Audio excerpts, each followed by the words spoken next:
সোমবার পশ্চিমবঙ্গ সরকারের নির্দেশে এবং মুর্শিদাবাদ জেলা তৃণমূল কংগ্রেসের উদ্যোগে মাননীয় জেলা সম্পাদক তথা অন্যতম কোঅর্ডিনেটর ইমরান হোসেন মহাশয়ের নেতৃত্বে ভরতপুর ২ নম্বর ব্লকের অন্তর্গত তালিবপুর, সালার, সমষ্টিপুর প্রভৃতি গ্রাম পঞ্চায়েতগুলিতে সম্পন্ন করা হলো বঙ্গধ্বনি যাত্রা।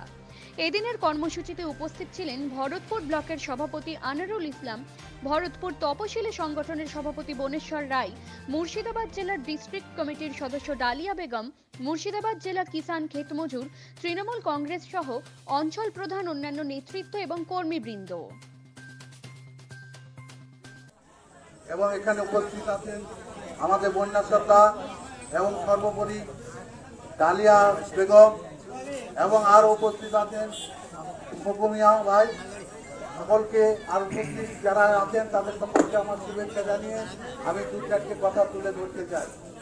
আপনারা জানেন শীত, গ্রীষ্ম, ভরসা মমতা ব্যানার্জির ভরসা, এটা আমরা লক্ষ্য করছি।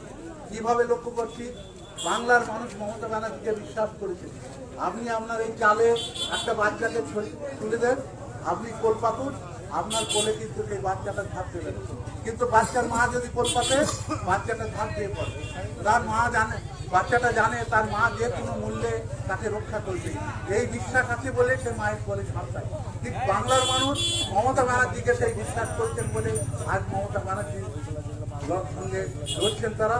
একটা স্বৈরাচারী শক্তি যে বিজেপির দাবি যে এখান থেকে তাড়িয়ে দেওয়া হবে বাঙালিকে, তারা অন্য দেশে চলে যাবে, এনআরসি চালু করা হবে।